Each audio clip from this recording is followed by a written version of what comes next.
বিরোধী দলনেতা হিসেবে আজ বিধানসভায় এলেন শোভনদেব চট্টোপাধ্যায়। দলীয় সিদ্ধান্ত দলের সঙ্গে আলোচনা করে নেওয়া হবে, যেগুলি দলীয় সিদ্ধান্ত নয় সেখানে তাৎক্ষণিক সিদ্ধান্ত নিতে হবে বললেন শোভনদেব চট্টোপাধ্যায়। মন্ত্রী হিসাবে আসতেন আর আজকে বিরোধী দলনেতা। রাজনৈতিক জীবন হলো 91 সাল থেকে বিধানসভা আমি আসছি।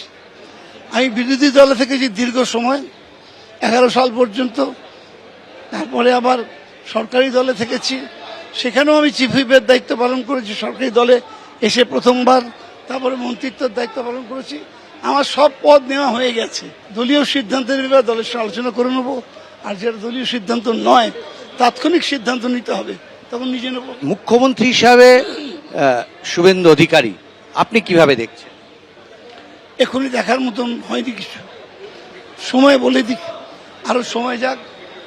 আমি একটা কথা বললাম, সেটা প্রয়োগ হলো কিনা অনেক ব্যাপার আছে। উইনস্টন চার্চিল বলেছিলেন, opposition must oppose, but that oppose must be constructive oppose.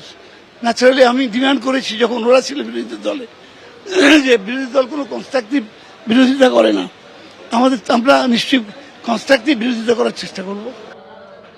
আজ বিধানসভায় শপথ নিলেন জয়ী প্রার্থীরা। একের পর এক জয়ী প্রার্থীরা তারা শপথ নেন। প্রথমেই মুখ্যমন্ত্রী শুভেন্দু অধিকারী, তিনি ভবানীপুর বিধানসভা কেন্দ্র থেকে আজ বিধায়ক হিসেবে শপথ গ্রহণ করেন।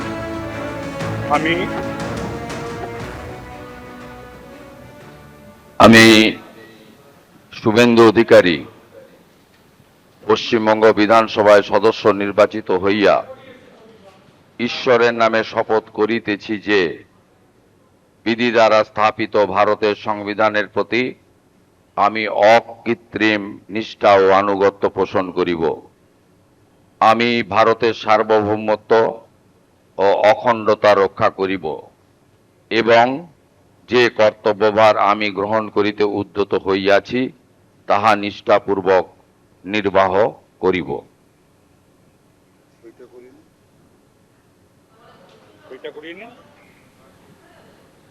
তারপর খড়গপুর সদরের বিধায়ক দিলীপ ঘোষ, তিনি আজকে শপথ নেন। শুভেন্দু অধিকারীর পরেই তিনি আজকে বিধায়ক হিসেবে শপথ নেন বিধানসভায়। আমি শ্রী দিলীপ কুমার ঘোষ পশ্চিমবঙ্গ বিধানসভায় সদস্য নির্বাচিত হইয়া ঈশ্বরের নামে শপথ করিতেছি যে বিধি দ্বারা স্থাপিত ভারতের সংবিধানের প্রতি আমি অকৃত্রিম নিষ্ঠা ও আনুগত্য পোষণ করিব। আমি ভারতের সার্বভৌমত্ব ও অখণ্ডতা রক্ষা করিব এবং যে কর্তব্যভার আমি গ্রহণ করিতে উদ্যত হইয়াছি তাহা নিষ্ঠাপূর্বক নির্বাহ করিব।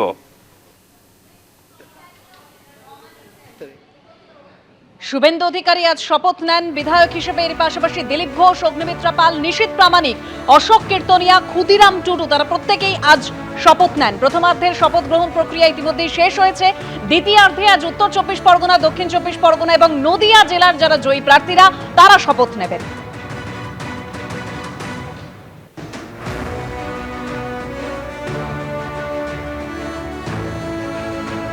আজ বিধায়ক হিসেবে শপথ নেওয়ার পর মুখ্যমন্ত্রী শুভেন্দু অধিকারী কি বললেন শুনুন। আমি দু জায়গার এমএলএ হিসেবে তো শপথ নিতে পারি না।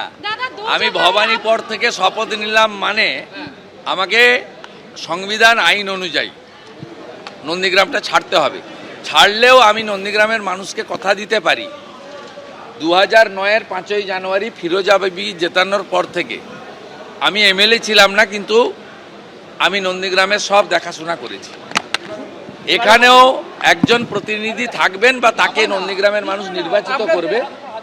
নন্দীগ্রামে বিধায়কের পরিষেবা থেকে শুরু করে আমি নির্বাচন চলাকালীন যে সমস্ত উন্নয়নের প্রতিশ্রুতি দিয়েছিলাম, আমি অন্য এলাকার উন্নয়নের সাথে সাথে নন্দীগ্রামে দেওয়া আমার কথাও আমি কার্যকর করব এবং নন্দীগ্রামের মানুষ তাদের আমি আগামী 5 বছর বুঝতে দেব না যে তাদের বিধায়ক শুভেন্দু অধিকারী নয়। দুপুরে নবান্নে মুখ্যমন্ত্রী শুভেন্দু অধিকারীর বৈঠক করার কথা রয়েছে। 41টি দপ্তরের সচিবদের নিয়ে বৈঠক করতে চলেছেন মুখ্যমন্ত্রী শুভেন্দু অধিকারী, যে বৈঠকে বিধায়করাও যোগ দেবেন বলে খবর পাওয়া যাচ্ছে। এই বৈঠকে কি নিয়ে আলোচনা হতে পারে, নবান্ন সূত্রে আর কি খবর, সরাসরি রুমা পাল রয়েছেন আমাদের প্রতিনিধি। রুমা, দেখো, আর কিছুক্ষণের মধ্যে এই বৈঠক শুরু হবে এবং মুখ্যমন্ত্রী শুভেন্দু অধিকারী নবান্নে প্রবেশ করেছেন এবং ইতিমধ্যেই জানিয়ে রাখি নবান্ন সভাগৃহে কিন্তু এই বৈঠক হচ্ছে এবং সেই বৈঠকে কিন্তু যেমন 41টি দপ্তরের সচিবরা রয়েছেন এবং অবশ্যই সিনিয়র মোস্ট যারা আধিকারিকরা রয়েছেন, তার সঙ্গে পুলিশ প্রশাসন রয়েছেন, বেশ কিছু বিধায়ক রয়েছেন এবং সবথেকে বড় প্রশ্ন যে এখন মুখ্যমন্ত্রী চাইছেন যে প্রশাসনকে আরও চাঙ্গা করতে এবং প্রত্যেকটা দপ্তরে কি কাজ হয়েছে আগামী 6 মাসের মধ্যে সেই রূপরেখা কি সেই সমস্ত খতিয়ান কিন্তু তুলে ধরা হবে এবং এটাও ঠিক কোন খাতে কত খরচ হয়েছে, কত বরাদ্দ হয়েছে, কিভাবে উন্নয়ন হচ্ছে, শুধু উন্নয়ন পরিকাঠামো নয় তার সঙ্গে সঙ্গে আরও কি প্রয়োজন রয়েছে এবং কোথায় কি খামতি রয়েছে, সমস্ত কিছুই কিন্তু তথ্য নিয়ে আজকের এই বৈঠক হবে এবং সেই বৈঠক আর কিছুক্ষণের মধ্যেই শুরু হতে চলেছে এবং জানিয়ে রাখি একবার সেই চিত্রটা একবার দেখাবো। আমার সঙ্গে রয়েছেন ক্যামেরা পার্সন ভগবান শাহ, একবার দেখাচ্ছি। এটা হচ্ছে তোমার নবান্ন সভাগৃহ এবং নবান্ন সভাগৃহের মধ্যে কিন্তু ইতিমধ্যেই জানিয়ে রাখি যে অনেক প্রায় প্রত্যেকেই কিন্তু ভেতরে প্রবেশ করেছেন, যারা সচিবরা রয়েছেন, সিনিয়র মোস্ট যারা রয়েছেন এবং তার সঙ্গে এটাও ঠিক পুলিশ প্রশাসন রয়েছে, অনেক বিধায়কই এসছেন এবং মুখ্যমন্ত্রীও কিন্তু নবান্নে প্রবেশ করে গিয়েছেন। অন্যদিকে জানিয়ে রাখি দেখো মুখ্যমন্ত্রী হওয়ার পর থেকেই কিন্তু একদম প্রশাসনকে চাঙ্গা করতে এবং কোনোভাবেই যাতে কোনো কাজ কালকের জন্য না ফেলে রেখে আজকে সেই কাজ করতে হবে, সেই কাজ সেই বার্তা দিতেই কিন্তু এই বৈঠক হচ্ছে। খুব স্বাভাবিক, এই বৈঠকের পর যেমন একাধিক জানিয়ে রাখি যে যখন থেকে তিনি দায়িত্ব গ্রহণ করেছেন তারপর থেকে কিন্তু যেভাবে বিভিন্ন দপ্তরের ক্ষেত্রে কিন্তু একের পর এক পদক্ষেপ নেওয়া হচ্ছে, সেক্ষেত্রে এই আজকে এতগুলো দপ্তরের সচিবদের সঙ্গে তিনি যখন কথা বলবেন এবং অবশ্যই তাদের যে সমস্যা এবং তার সঙ্গে সঙ্গে কত খরচ হয়েছে, কি হয়েছে, কতটা উন্নয়ন হয়েছে সব কিছু জানার পরই কিন্তু পরবর্তী কি নির্দেশ দেন সেদিকেই দেখা। ধন্যবাদ রোমা। এবিপি আনন্দ এগিয়ে থাকে, এগিয়ে রাখে।